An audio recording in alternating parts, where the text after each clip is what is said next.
Recently, I was at a meeting where the speaker described Donald Trump and Carly Fiorina as being ideal modern leaders.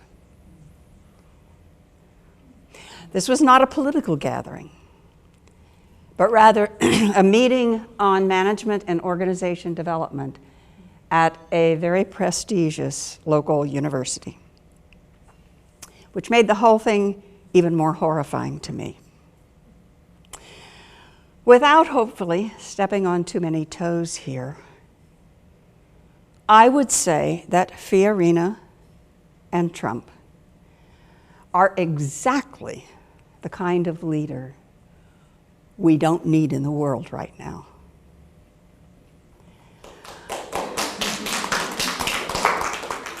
What we need are leaders who can unite, who clearly see and can vividly articulate the greatness that we are. The areas where we're lacking, and the clear ways ahead to who we can be as a people. We need leaders who are inclusive, who can cross boundaries in order to build bridges, rather than add to the growing divisiveness at all levels.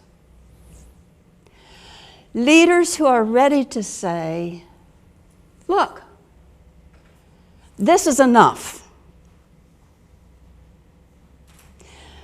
This divisiveness has gone far enough. This economic inequality has gone far enough. This degradation of our environment has gone far enough. This 24/7 work week for many has gone far enough.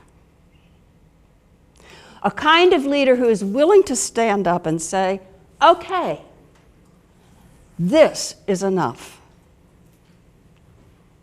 So let's find a better way. A way that is healthy for our employees, for the employees of our vendors, for people in the lower part of the 99% who can't substantially improve their lot, no matter how hard they work in how many different simultaneous jobs. Healthy for the environment, healthy for our world. Now, all this probably will mean being willing to look at things in addition to, not instead of, the bottom line. I believe that very slowly things are beginning to change, that not everyone sees Trump and Fiorina as being models of good leaders.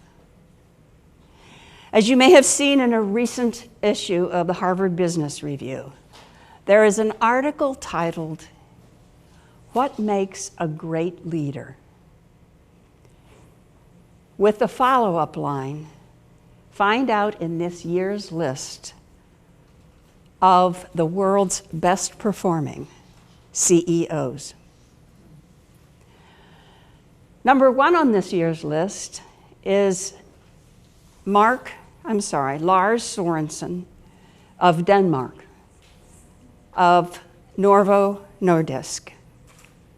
In the interview, Mr. Sørensen explains why he feels excessive pay for CEOs hurts the ability of the person to lead, and why in the long run, corporate social responsibility will pay off. About the discrepancy in CEO and worker pay, Mr. Sørensen says, I saw in last year's list of best performing CEOs that I was one of the lowest paid in your entire cohort. My pay is a reflection of our company's desire to have internal equity, where we make decisions.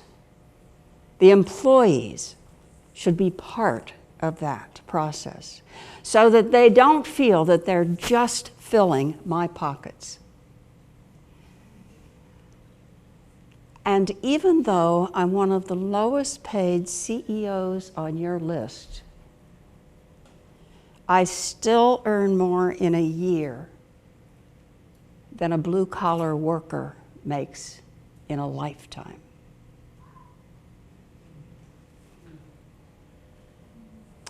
It is interesting to note that for the first time this year, HBR has added to the mix of what goes into the CEO rankings a measurement of environmental, social, and governance, ESG, performance. Granted, the largest percentage is still financial work, 80% of that ranking. But by adding 20% of ESG, Jeff Bezos, who clearly would have been number one on the list with financial rankings alone, dropped to number 87 because of Amazon's relatively poor ESG score. It's as if HBR this year said, that's enough. It's now time for us to tweak our rankings to be more in line with the leader's actual impact on the world. This is good news for us. This is good news for all of us. This is good news for the people of the world and for the environment.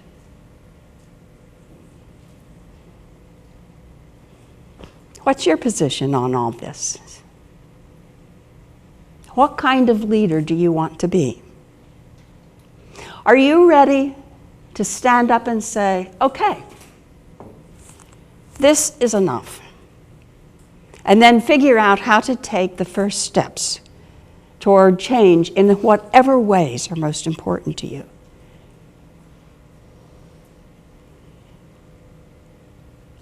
What kind of a leader do you want to be? As a leader, what do you want your legacy to be? Thank you.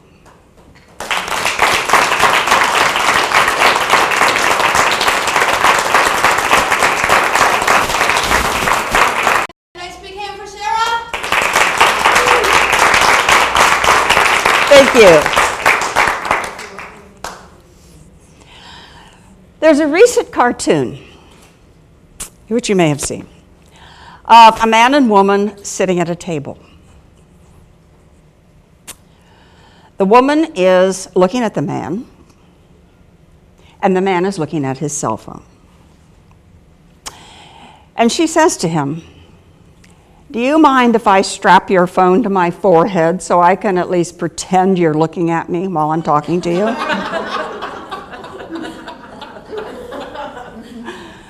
We chuckle at that because we know how true it is.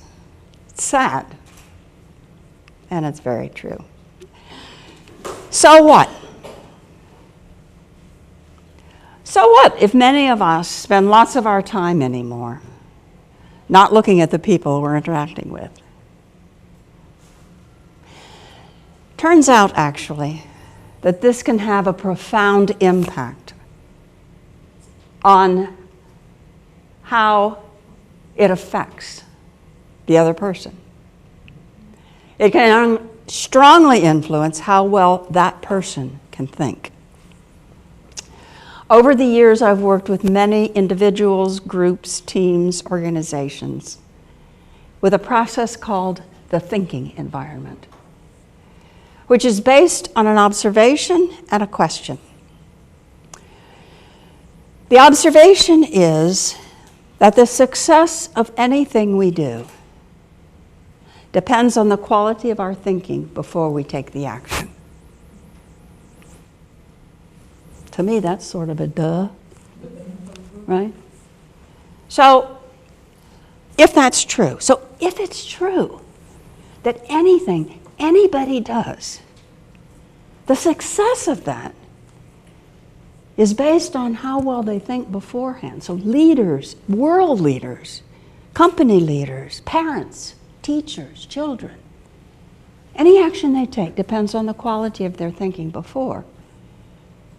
Then it becomes really, really important to figure out, so how do we help people think really well? Well, there are lots of things that may or may not have an impact on that. But what we've learned over the years is that how a person is treated while they're thinking has a big impact on how well they're able to think. How they're treated is what we call the thinking environment. And it has 10 components. The first of those, and by far the most important, is attention. And in a thinking environment, when you're speaking, I keep my eyes on your eyes the entire time, and I never look anywhere else. So that if at any moment you glance at me, I'm right there. And when we do that, the person will think better. For many leaders and organizations these days, where the best people from all over the world are sought, how well they think and execute turns out to be really, really important. And one of the places in most organizations where the thinking environment skills can have a big impact is in meetings. I see people nodding knowingly.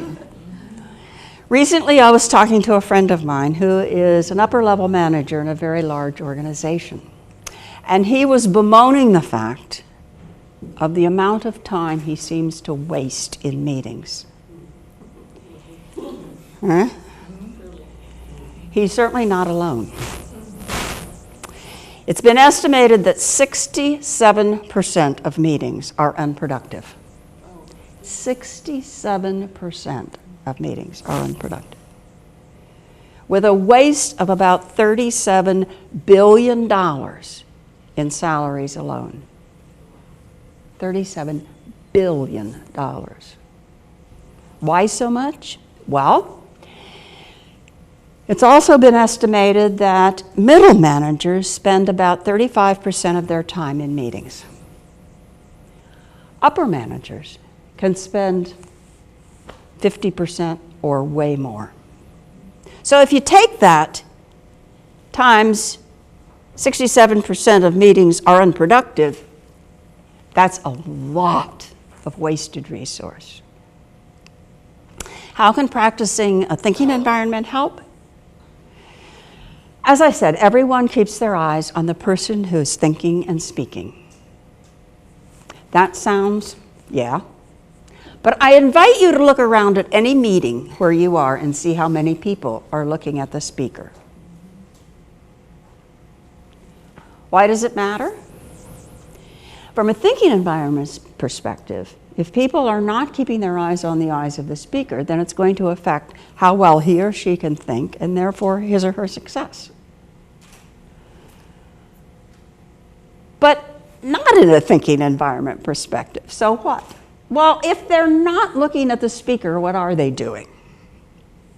In a survey, 92% of people confessed to, doing other things in meetings. They do their email, they do other work.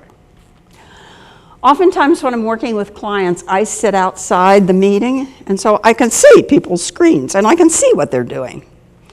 Lots of people do email. They also do work, and I don't know if it's work for the meeting or not because I don't know. There's also a lot of shopping, looking at sports scores, watching dog videos. I mean, you see a little bit of everything. Now, the result of that is that people claim, I didn't hear that, I didn't know anything about that. You also have the same point of view expressed over and over and over, because nobody heard it the first, second, third time, so it takes a huge amount of time. And nobody hears who's supposed to do what and by when. So, as a result of that, nothing gets done. And what do we have to do? We have to have another meeting to try to figure out why nothing's getting done.